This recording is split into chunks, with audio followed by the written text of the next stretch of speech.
welcome to Banbury. Thank you very I much. say this at the start of every session, and you brought the sunshine with you today, but you've also brought 32 degrees. It's a little bit scorching today. So we're out on the farm yesterday, and it was pretty. We had to call it quits at about 3 o'clock. I'm not it was surprised. Pretty rough. But. Not surprised. So just for the benefit of the viewers and listeners, are you and what do you do? So I'm Ben Chick. I'm a third generation farmer in Dorset, so in the North Dorset area, and we are planning on building a paddle club, which is a completely different side of the business we haven't ever done before. Yeah. We're the specialty coffee cafe, and we're just trying to really build a sort of community around the spot and find a gap in the market, ultimately. Excellent. It's exciting times, and there's a lot to learn. But yeah, that's my background. It's me and my dad farming day to day, arable farming, so all crops. Okay. And yeah, about to get pretty busy in the next few months. You definitely are. Yeah. Is the weather being kind from a crop point of view? Yeah, it has, but the heat is...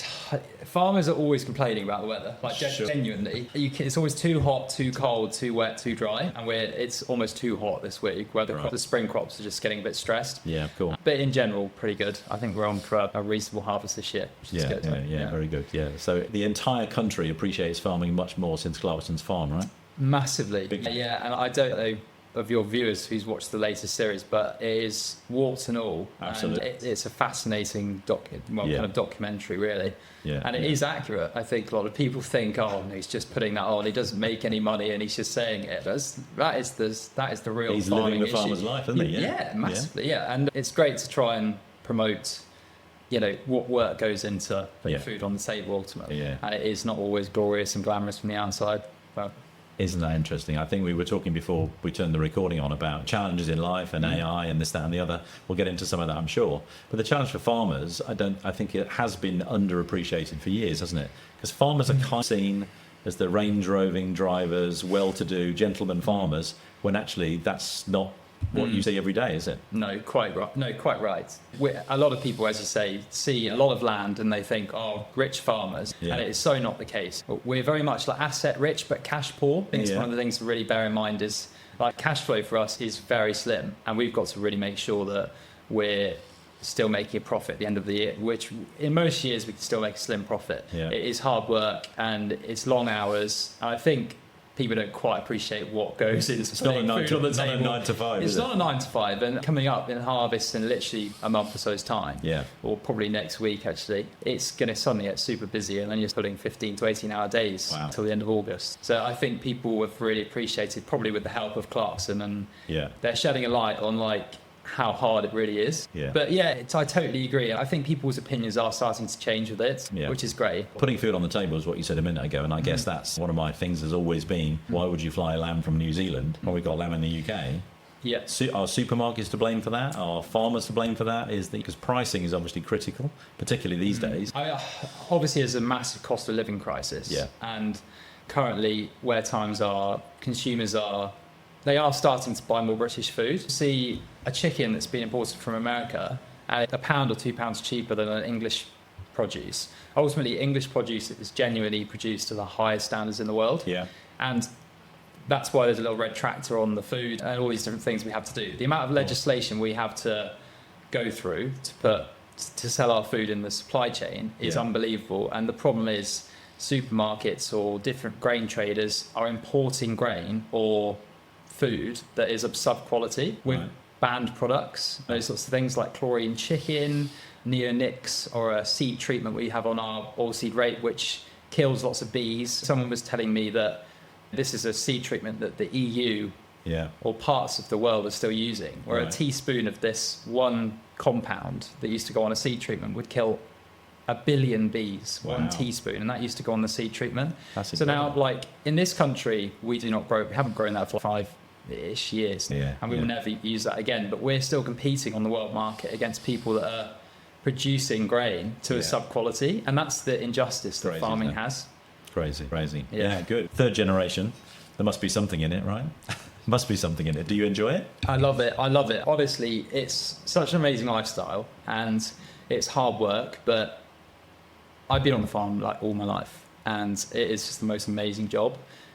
There is nothing like just being able to get outside in all weathers, and you feel like you're part of something really great. The community in farming is amazing as well. That's the thing that I think keeps people so there's so much solidarity. Yeah. And the farming industry is probably the most close-knit community I have ever known. Love that. And that's the big bonus to the industry as well, is if everyone's got a problem or someone's got a problem, everyone's in the same boat, everyone's talks to each other, and they get the challenges of farming. And my granddad's now in a care home, bless him, and it's tough. And he was farming and bought the farm in 1970s. And Dad's been farming, and now I'm coming back to the business. I'm trying to see where we can add value and make sure it's a sustainable business, because as the world is changing at a crazy rate, and we've got to adapt and diversify the farm. Yeah. I think diversification is such a big piece. Yeah, agreed.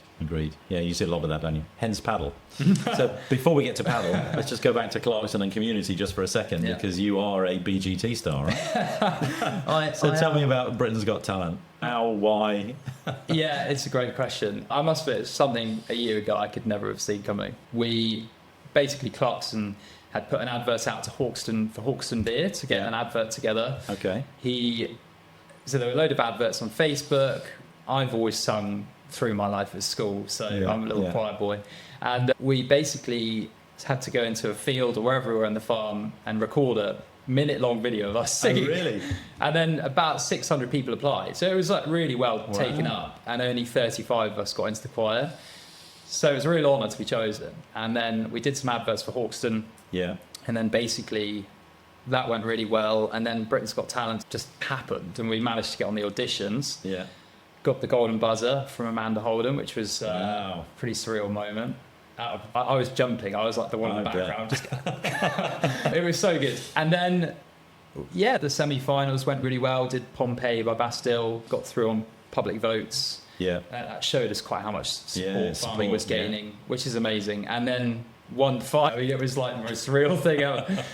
And just amazing. It was the whole message behind what we're promoting that I think really resonated with people. The song that's out was called? It was called This Is Home. This Is Home, which is we're actually doing some recording in a few weeks' time for an album. Okay. Which is very exciting. Blimey. So it's all going on. Fishermen's friends over here and friendly farmers over here. You joke. I have a feeling we're going that way. And we've really they've set up the business and everything to make sure there's real longevity in it. Because the ultimate message is we're trying to promote mental health and agriculture in rural communities. There is a really deep message behind it. Yeah. And honestly, on stage, it was the most emotional thing I've ever done. I could not stop crying. It was like the weirdest feeling. And you realise what an impact you're making on people. Yeah. And it still gives me the chills thinking about it. It's such an amazing...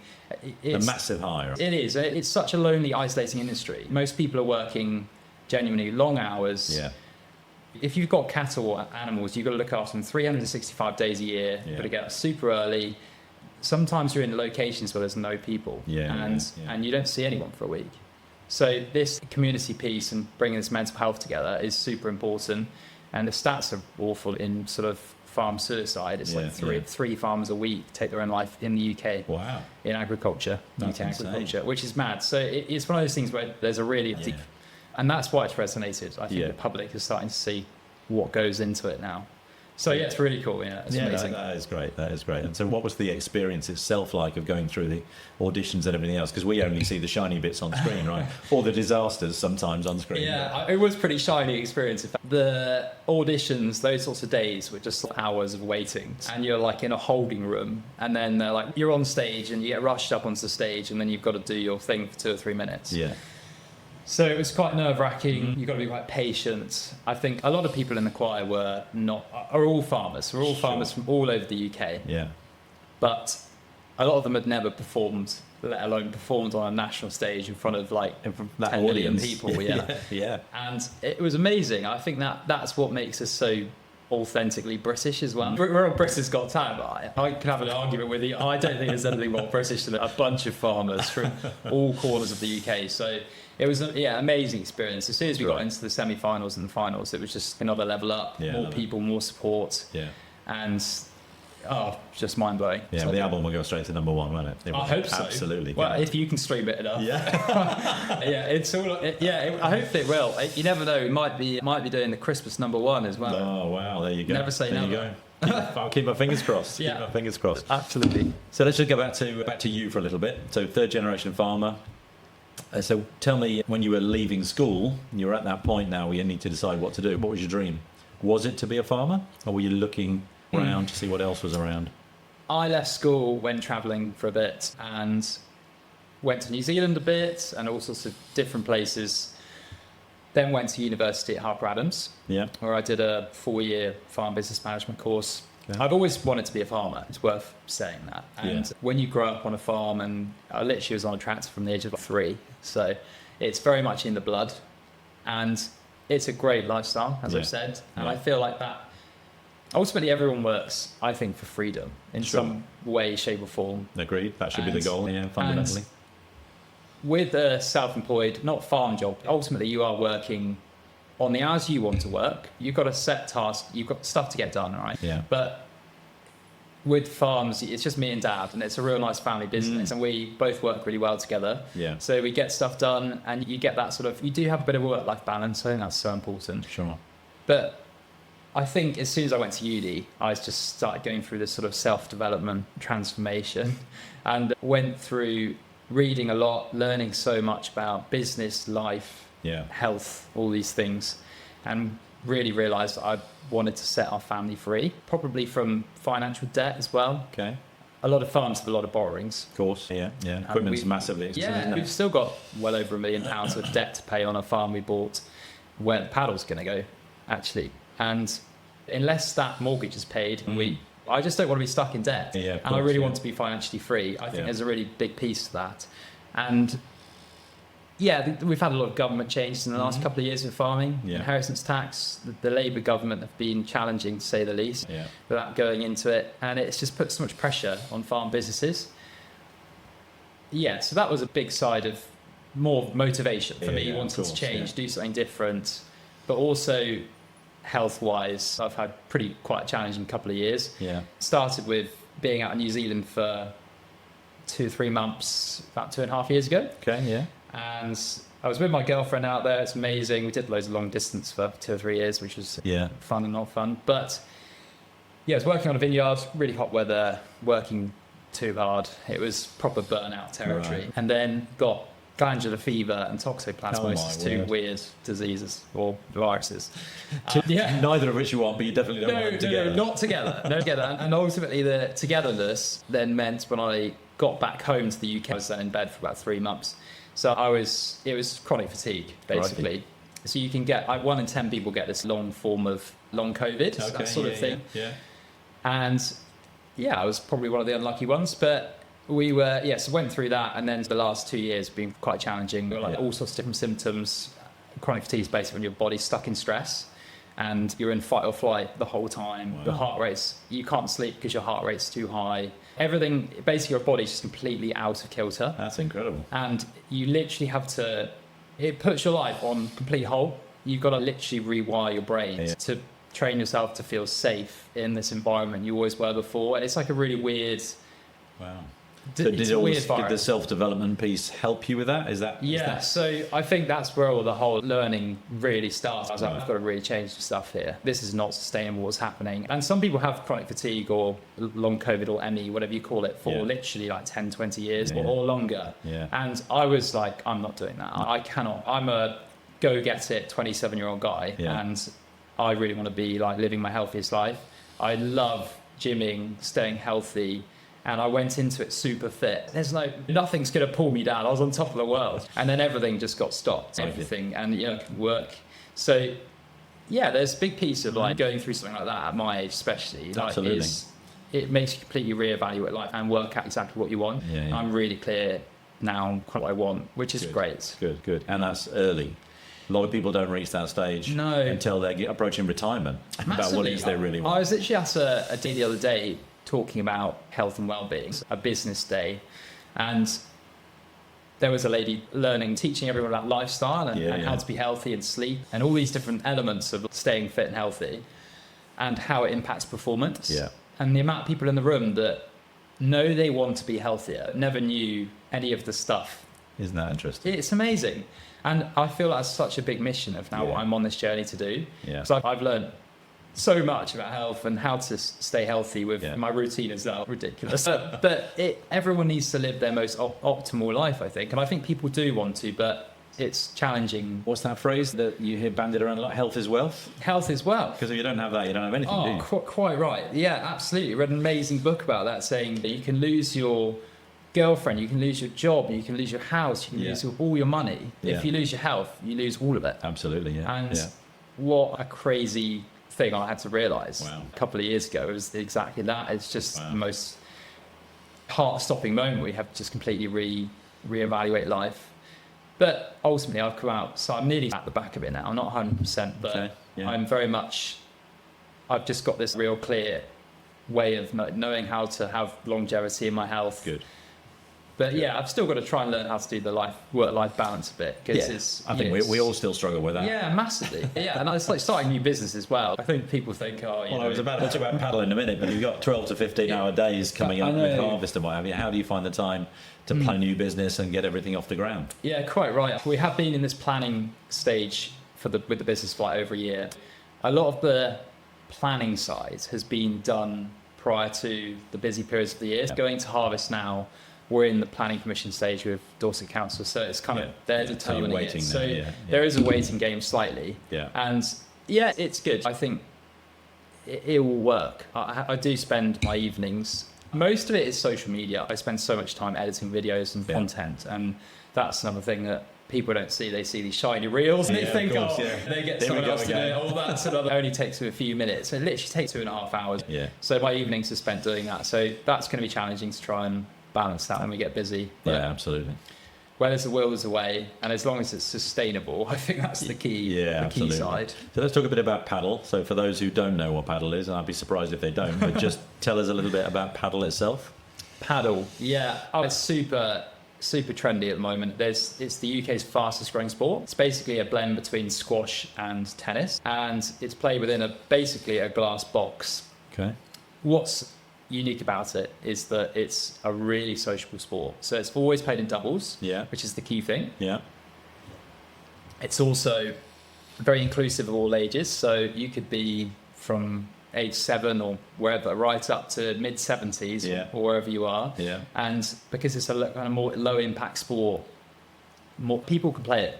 Anyone can play it, right? When you look at your target audience, sometimes you're targeting this tiny niche of people. Sure. And that's why it's exploded, is because people have realised the massive community benefit to it as well. It's really addictive. I hate to say it. I don't know if you've played, but it's super addictive. There's 95% of people that play once will play again. Unfortunately, the statistics for after that are probably not much better. So it can become an expensive hobby, but it's... So tennis is a big court. Squash is a relatively smaller court with 4 walls on it. So the combination of the two, so different ball, I'm guessing. So I was a big squash player. Played for years. Have never played paddle. Have you not? Not yet. Okay, so... I'm waiting for your court. Absolutely. It's like a tennis ball. If you saw two together, it'd be the same. And it's just a really great sport. I think that's what's resonated is the whole model around the paddle club has taken off because of the community benefits that it's bringing to people. People say there's your work space, your home space, and this is like a third space. And I love that analogy. Somewhere you can go away from home and work that people feel like a real destination where they can spend time, really enjoy life, connecting with other people. Where the pub used to be, probably. Pubs have probably a bit more on the decline now. Coffee shops have become the new pubs. Yeah, absolutely. And that's the gap we want to try and fill, especially rurally. Rural communities are, as I said with this whole Britain's Got Talent thing, are struggling. And we want to try and create a venue that is actually somewhere to tackle that problem.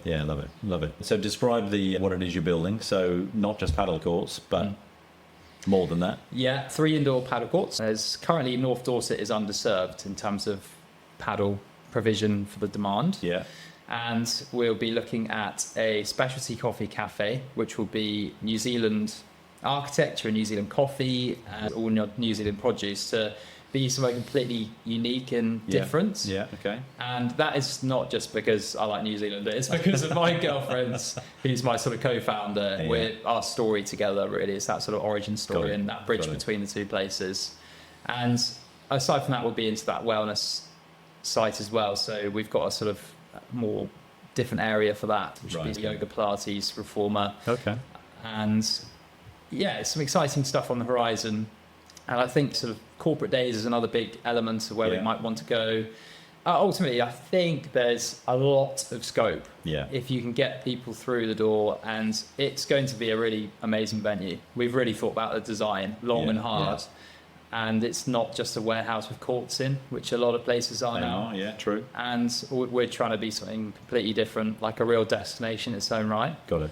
So that's the element of it. And we're on a beautiful farm in Dorset, and hopefully there's a lot of scope to do other things like saunas and pole plunges and Yeah. in the future. But we're So- trying to ride that wave. Part of the diversification for the farm is this process. So what else have you got in mind for diversification? Is there anything else that you think the farm can offer that isn't core to traditional farming? Yeah, of course. We've got a self-storage business, which is going well. That's been Okay. running for sort of 4 years-ish. Right. Okay. And that's on the same site as where the Padel might be. Yeah. That's been really good for us as a business, Yeah. because where the farm's not been doing so well, that's given us a That's good helping to- buffer. Got it. And resilience is the key in any business nowadays, having different multiple income streams, Yeah, especially on a farm Yeah. where your profit is tied to the weather. It's just so silly when you think about it. Why did you start a business that relies on the weather?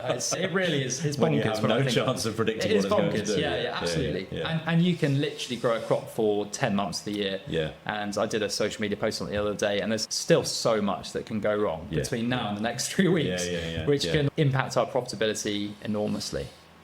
So, yes, there's other diversification ideas. I think co-working spaces, there's a host of different stuff.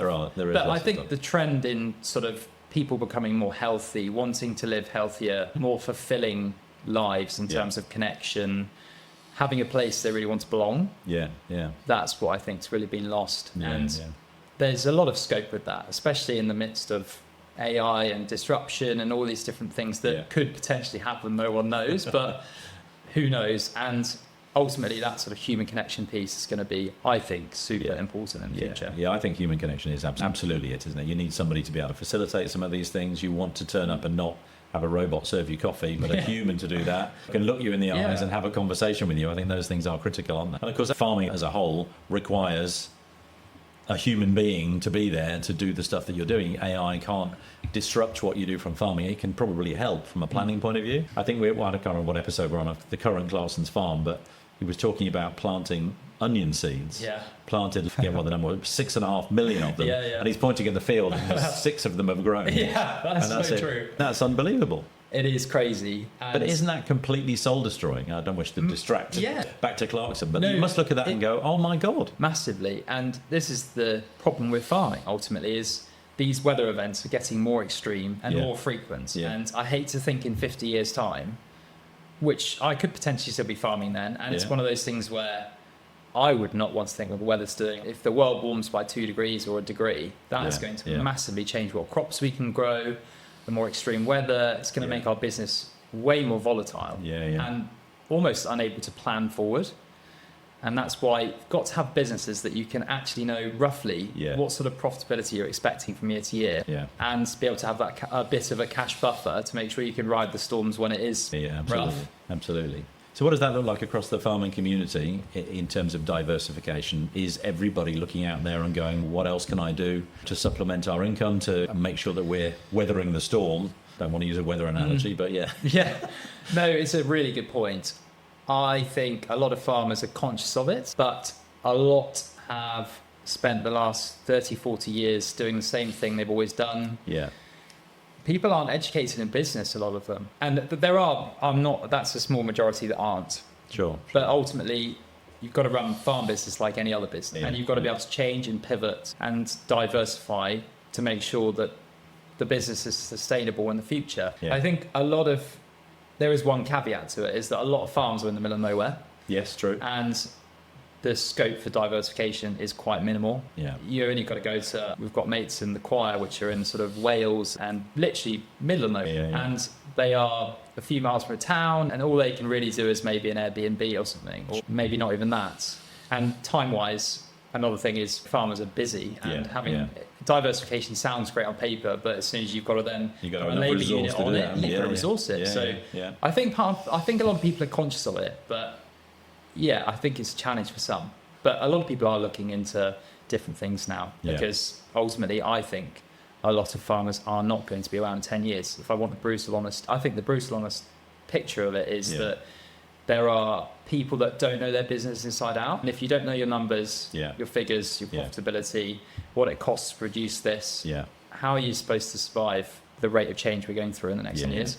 So I think it's a big reshape coming, and it's not easy with the government. They are making it as hard as they possibly can for us. So if you're not on top of those figures and selling at the right times and all these different things, it can become a pretty challenging place to be. And I think that's where it becomes mentally so taxing for farmers. And that's a really Is there something that could be done from I don't know whether it's legislation or direction or whatever else, but we talked about a little bit about New Zealand lamb versus UK grown lamb, but the same should be true of grain or whatever else it might be that's being farmed locally. Should it not be the government's first priority to allow local production to be what's bought and sold in shops? Supermarkets in particular? I wish. I honestly do. I think there's Minette Batters and a few people who are like they used to be, and a few presidents and those sorts of things. Amazing people with great agendas and ideas. However, the issue is further up the line within politicians, and it's like DEFRA, which is our sort of Departments of Food and Rural Affairs. Basically, they've had 10 different agricultural ministers in the last 2 years, in charge of agriculture. Wow. But all of them are from urban town places. They don't understand farming. And you need a farmer in that role. Of course you do. And there's only so much. Probably a bit younger, I think, as well. I don't know what they'd think if I was in there. Crikey, who's that ginger boy in the corner? We're not listening to him. I think there is... But you think there's scope for that? Oh, yeah. I hope that Minette and people like that do keep going. There are people that are very capable of doing that job. People in those decision-making positions, unfortunately, are not representing the industry well enough. And I'm sure it's the same in a whole host of other industries, if I'm honest. But it's especially bad for us. And unless you understand the countryside, and food security is massive. The impact is huge. And you only need one event like the Iran conflict to realise how reliant we are on fertiliser from there, and all these different things that massively impact food prices, oil prices, all these different things. And we are currently really pushing to, obviously there's a growing population, put all these houses in, all these different schemes. But I don't want to get political, if I'm honest, but I do think there's a massive... Food security is... I think food security is one of the biggest issues. And they're only talking about in Iran on a podcast the other day, what an impact it would be if America was to cut off food supply to different places in Iran or different things like that, and what an impact it would have on the economy. And it doesn't take a genius to work out how unfood secure we are in the UK at the moment. Interesting. And it's just not been a priority, ultimately, and it hasn't been for 10, 15, 20. So until that happens, I can't see much changing, and I think it'll only strike when it actually happens, and the consumers go to the supermarkets and go, oh, we can't get food, or the price has gone up, or do you know what I mean? Well, the loser is the consumer, the people who the government are supposed to represent, right? Which is the big challenge. And supermarkets, I did something into it. I had a loaf of bread, and I did an Instagram post on posting soon, and it's about what the farmer receives from that loaf of bread. I'll ask you, of a £1.70 loaf of bread, have a guess what the farmer put you on the spot. I've heard the numbers around milk, so I'm guessing it's something very similar. I'm going to guess, I don't know, 12p. Bang on. Oh, really? Bang on. But that's insane. Literally bang on. But you think the supermarket are charging that extra 50p markup. So is the haulier, so is all of it, the merchants, and the farmer gets 12p of that, and that's the main ingredient that goes into that loaf of bread. So you can see where the issue is, and it's not the farmers. Ultimately, it is the supermarkets and those other people that are demanding the price from consumers. And making the billions in profits. And making the profits. If you go down from that 12p, it's less than 1p of net profit. Wow. That the farmer actually receives for that loaf of bread after all costs. By the time you're taking out all the costs. So it is staggering. That is most insane. people don't understand that. No. Well, they do now. Of education. Because you just said it. So you're agriculture, so no livestock. No livestock, all crops. Okay. We were a dairy farm a mixed farm until about 2000. Yeah, okay. We got out of dairy production because the industry was really struggling. Yeah. And yeah, it's been a good decision for us. But we now do have all of our eggs in one basket slightly with crops. So Yeah, of course, at the moment, the crop prices are fairly low. The last couple of years have been really low. Yeah. And it's, I can't remember, it's corn or horn, they say. So when the cattle industry is up, normally the corn prices are down. Oh, So it's okay. kind of like that. It's like okay. slightly. Yeah. And Dad always tells me that. But it's a case of all our eggs in one basket. And now we've got to try and ultimately we've got to sell our grain. We've got a couple of thousand tons of grain or whatever, and we've got to market it through the year. And that's like investing in the stock market. You don't quite know when to sell, and Sure. but that's all just part of farming. Yeah. Amazing. Great story. Yeah. Great story. Great story. So, of course, you could become incredibly wealthy from the sales of your new album. I haven't really thought too much into that side. I have a funny feeling I'm still going to be farming, to be honest, because I don't know a lot of the profits. So when we won Britain's Got Talent, a lot of the profits went to charities. Yeah, so, of course. Yeah. Which has been really, it's well, been very mental health fulfilling. is I know. I Yeah, completely agree with absolutely. that. So it all went to mental health charities, which is great. And I think there's a small bit of money to be made from it, but honestly, the story is what drives us on. Yeah, I love that, the impact we're making and genuinely saving lives. I don't think you can get much better than that, really. Do you know what I mean? Completely agree. So just switch back to farming just for 1 second. So if you could do my magic wand, here's my magic wand. You could do one thing to impact farming positively, I would hope. What would it be? Get a government in that supports farmers. Genuinely, I would think so. We've lost all of our subsidy in the last 2 or 3 years, especially since we've left the EU. Yeah.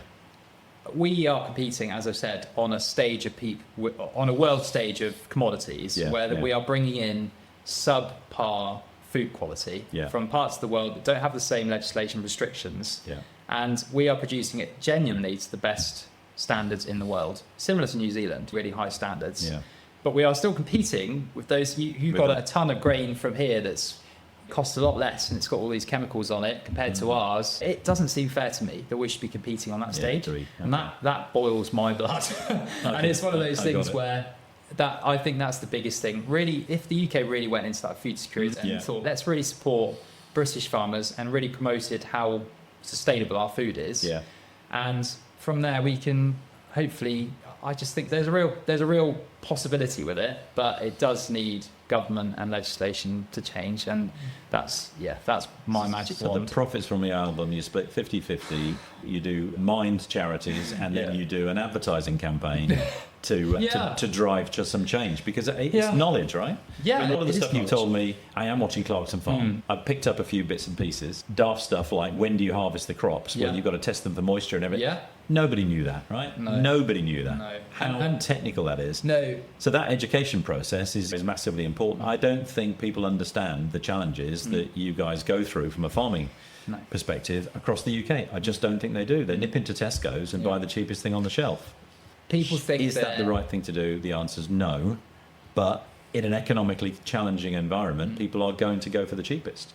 So who's at fault? The government then, or the supermarkets? Bit of both. Tough, right? Yeah, it's really hard. I'm not clued up on either enough to give you a solid answer. Yeah. But I do think that people are uneducated as to where their food comes from. Yeah. And ultimately, people genuinely think, some people think their food comes from Aldi or comes from Tesco's. And it's sad because there's a lot of work that goes behind the scenes. Absolutely. And also, if people understood what they were eating, Yeah. I think they'd probably eat more healthy. Agreed. And especially if they knew the standards to what we're producing at. But isn't that, again, an education programme? And everything's education. No, I totally agree with you. But, there's only so much we can do in our corner of Dorset. I would love to think we've got more of an impact, but I'm trying with our social media and stuff to try and educate people as well with the farming side. Yeah, and absolutely, there's nothing lost in doing that. I think as a BGT winner, the group of you have got another voice now, haven't you, to help to amplify that, which is amazing. So that's been a fascinating conversation, Ben. I wish you all the best with the Padel initiative. That sounds like a great plan. Get your Dorset MP involved if you haven't already, because that's obviously critical. Yeah. And then when I become Prime Minister, my final question, right? When I become Prime Minister, what's the position in the Cabinet you want? Oh, goodness. I'm like a Caleb Cooper of Dorset, so I don't even know what that camel is. No, I don't know. Honestly. You've got to be Minister for Agriculture, yeah, surely. it's got to be something like that. Or maybe we'll invent a new position. maybe paddle expert in the UK or something exciting like that. No, part-time I'm farmer. Yeah, absolutely. No, I think the business side is something that farmers have really got to try and embrace. Love it. I don't know. There's a wealth of knowledge there somewhere. We've got to tap into it. Yeah. Ben, been a pleasure. Really Thanks very appreciate much it. for coming along. Thank you for having me. Great to hear your story. Cheers.